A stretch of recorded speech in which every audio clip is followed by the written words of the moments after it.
Bonjour à tous, on se retrouve aujourd'hui pour les résultats de SmackDown du 22 mai 2020. Et bien sûr, n'hésitez pas à aller sur mon Utip, voilà, juste regarder une pub ou deux, voilà, pour m'aider et pour aider cette chaîne. Merci d'avance.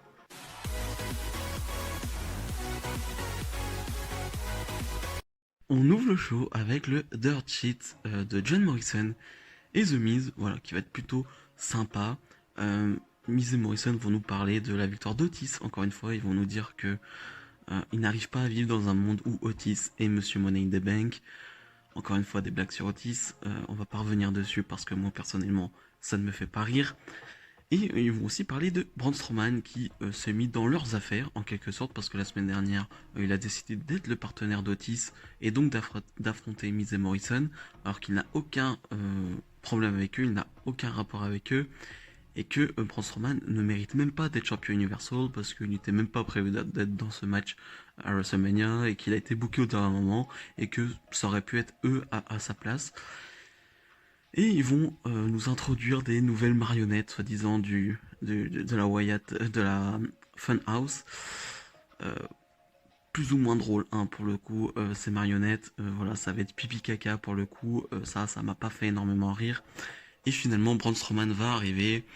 Euh, Braun Strowman va pas être très intéressant en micro. Tout ce qui va en sortir, c'est que John Morrison va choisir de, de challenger Braun Strowman en quelque sorte, sauf que il dit que ce sera The Miz qui va l'affronter maintenant. The Miz qui n'est pas très d'accord, hein, The Miz qui n'avait pas prévu d'affronter Braun Strowman. Mais donc on va arriver sur ce match Braun Strowman contre The Miz. Et donc, Braun Strowman contre The Miz va être quasiment un squash dans le sens où Braun Strowman va dominer pendant quoi, il y a 5 minutes de match, je dirais. Et Braun Strowman va tout dominer. The Miz va avoir juste, allez, deux trois offenses à un moment du match.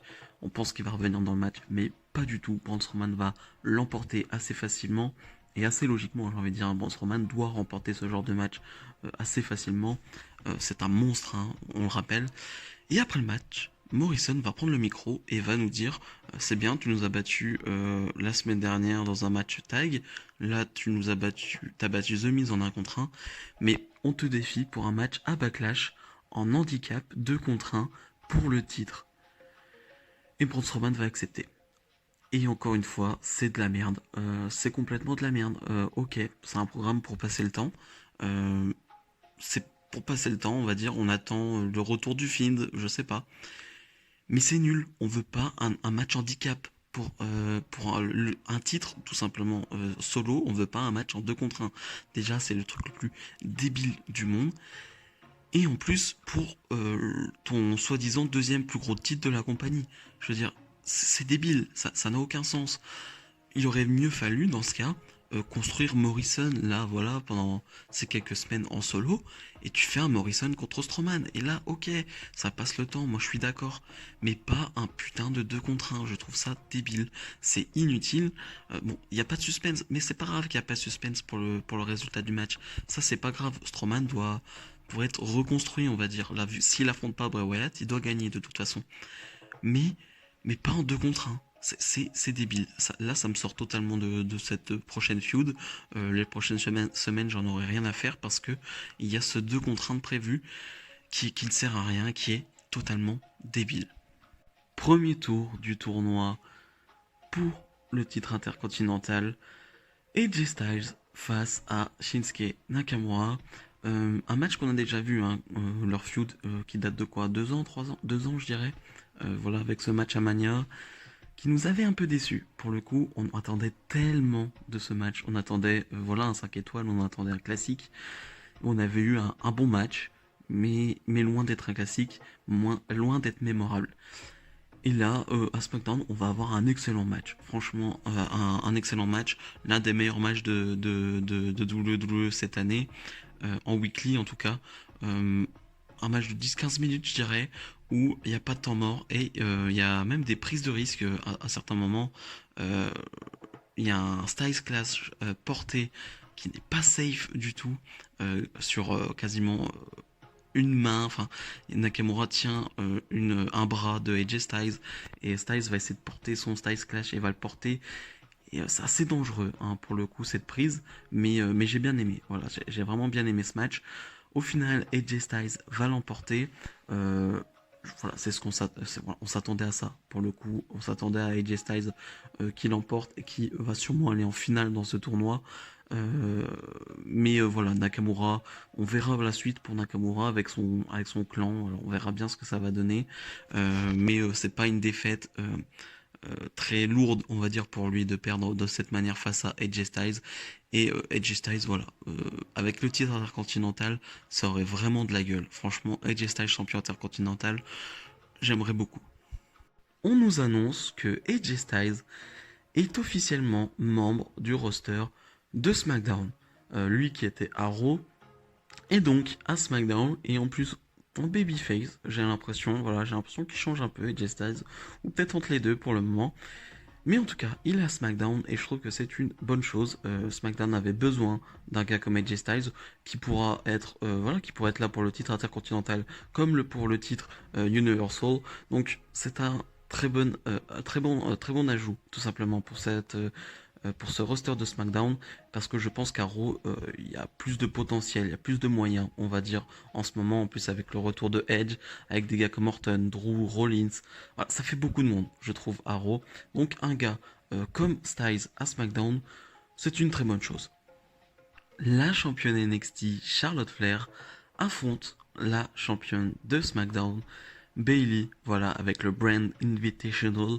Charlotte se retrouve donc à SmackDown euh, jusqu'à 4 fois dans l'année, je crois qu'elle peut.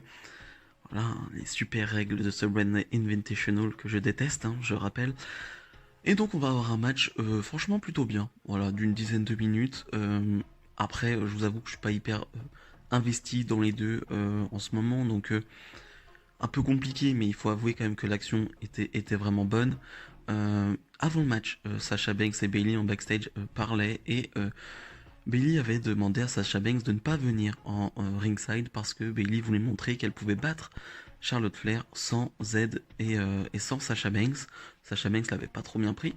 Je pensais que ça allait avoir voilà, peut-être un rapport avec ce qui allait se passer avec le match, allait avoir un petit quelque chose.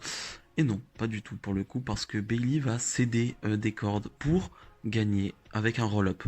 Donc voilà, victoire de Bailey, euh, pas surprenant parce que j'en étais sûr certain qu'elle allait gagner sur un roll-up ou une disqualification, mais je me suis dit, Charlotte a déjà coûté une disqualification à NXT il y a 2 jours, donc ils savaient peut-être pas refaire un truc de ce genre. Mais voilà, Bailey l'emporte face à Charlotte. Il y aura peut-être un match revanche, hein, j'imagine. Et en backstage, après, Sasha Banks va congratuler Bailey pour sa victoire. Donc voilà, toujours pas de signe de trahison entre les deux. Ça n'avance toujours pas, ce truc. Donc ça devient long. Ça devient assez long. Mandy Rose et Otis affrontent Sonya Deville et Dolph Ziggler. Voilà cette histoire qui dure depuis quelques semaines, voire quelques mois maintenant. Je ne sais pas si c'est une fin, voilà ce match, et je ne crois pas. Mais le match va être sans plus. Pour le coup, on va pas se mentir, quand Mandy Rose est sur le ring, il se passe pas grand chose. Euh, c'est pas terrible. Pour le coup, on sait qu'elle a son coup de genou et c'est tout, hein. Pour le coup, c'est tout ce que sait faire Mandy Rose. Elle a d'autres atouts sans doute, mais pour le moment sur le ring, c'est pas terrible. Euh, la fin de match avec enfin, c'est bizarre. Otis, qui n'est plus légal, va se battre avec Dolph Ziggler en ringside. Ziggler va un peu l'empêcher d'aller sur le ring, va le bloquer. Et Sonya Deville va prendre le dessus sur Mandy Rose et va porter son finish et va l'emporter. Je trouve que c'est le choix parfait. C'est-à-dire que Otis ne prend pas le tombé et Sonya Deville, qui est forte en ce moment, qui a le vent en poupe tout simplement, avec son changement de gimmick, avec ses promos, nous montre qu'elle peut faire des choses intéressantes. Et voilà, qui l'emporte face à Mandy Rose. Mandy Rose qui n'a rien à perdre, hein, très clairement. Mandy Rose ne gagne jamais un match, donc ça ne change rien. Je trouve que c'est le bon choix.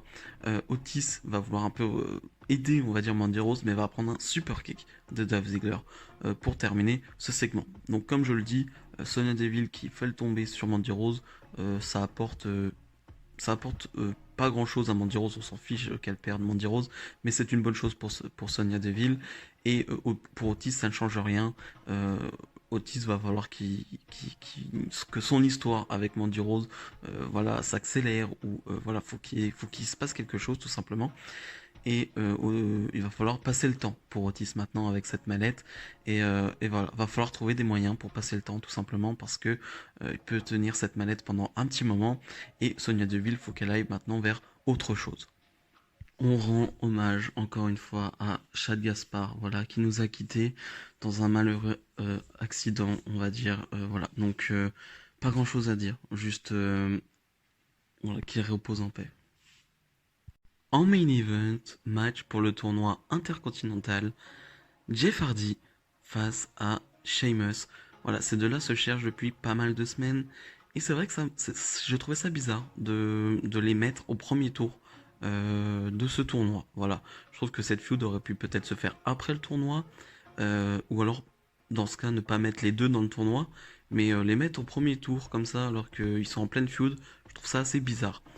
On va avoir un match d'une dizaine de minutes plutôt sympa, là aussi. Et je retiens quelque chose, c'est que Jeff Hardy m'a l'air en très bonne forme. Et ça fait plaisir. Lors du dernier pay-per-view, on a vu Jeff Hardy en kick-off face à Cesaro, qui était très bon. Je trouvais que c'était un très bon match. Et Jeff Hardy avait montré qu'il était en bonne forme.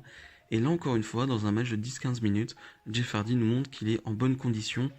Et ça fait plaisir, tout simplement, parce que si Jeff Hardy est là, si Jeff Hardy doit combattre quasiment chaque semaine, ça fait plaisir de se dire qu'il est en bonne condition, tout simplement, et qu'il va pouvoir nous montrer tout ce qu'il sait faire.